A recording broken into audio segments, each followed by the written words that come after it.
Okay, so today I'm going to show you how to quickly create this image using the front and back text effect, and it's going to take roughly about 5 minutes for you to apply it. Really effective if you want to make your text pop and not destroy your image too much. So I'm going to replicate this image I've just made dead easily. So first of all, I'm going to add a page just to show you how I made it. So what we want to do, we want to select your subject first. It's probably going to be yourself or potentially a stock image. I just chose this guy here. So again, I'm just going to drag him into this image. I don't want him as the background. I want him as just as an object. So I'm not going to just click him to the back. I'm also going to change the document color just to make sure that's white for now. And the first thing I'm going to do is remove the background. Now, the built-in background remover is really good. There's also a brush in case it doesn't quite cut the subject out effectively, but as you can see from the above image, it's a pretty good one on this one. So we want to make sure that he's a decent size on the screen. You know, we don't want him floating. We always want to make sure that if we've got any cut off edges, that they're at the appropriate edge. So in this case, it's going to be the bottom, but again, he's a bit smaller.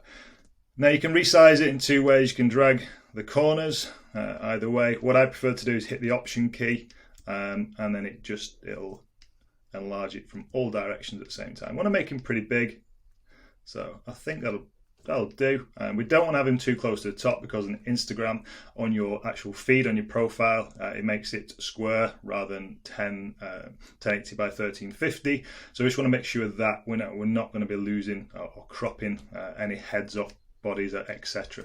I'm also going to just change this frame just a touch to make it easier when I'm starting to move some objects around. Just move them across just off center as well. Okay, so now we've got our man. Now we want some text. I'm just going to replicate exactly what I've done on the demo image. So we're going to add a heading. I'm going to change the font as well, just to Bebas New. I think it's a great font. So we're going to call it, this one's going to be back.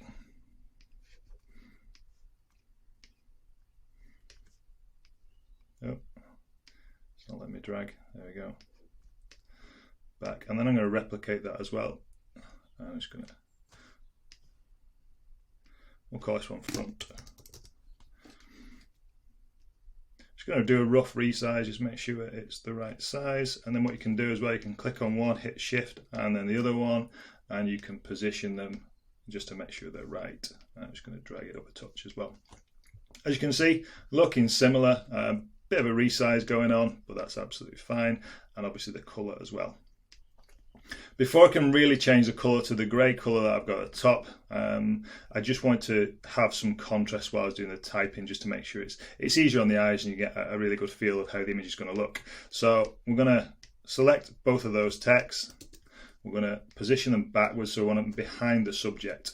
So now the text's there, but you can't see all of it, and this is where the effect comes in. So now what we're going to do is we're going to select them both.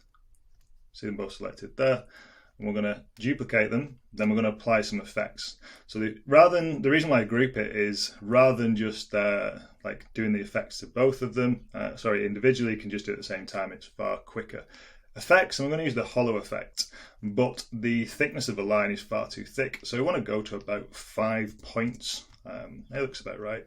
And then all we need to do is drag it. So you can see there, we've got the effect working quite well. But again, we need to change the color, but before we can change the color, we just need to change the background. In this one, I've used the gray kind of texture effect, which looks pretty cool. If it's already set as a background, click on it with 2 fingers. If you're using it like a touchpad, or right click with the mouse, detach image from background. Then I'm going to drag this into here. And again, I want to set it as a background, so exactly the same process, and set as background. Now the black on grey, it's not much for contrast, so it's easily missed. So we're just going to change the font colour. I'm going to change that to white. And again, we're going to do this on here, change that to white as well. Then we're just going to drag it over the top. There we go. Nice and easy. I'm going to do the same with the bottom one. There we go. And now wherever we position our man, he's always going to be sandwiched between the front and the back borders. We can resize him. We can even change the image if we want to. This is just to give you a really good demo of how you can do this, in less than 5 minutes. Not sure how it's been recording. Yeah, 4 minutes 55. So pretty on time there. Hope it's helped. I'd love to know what you thought about it. So let me know in the comments, and I will see you next time.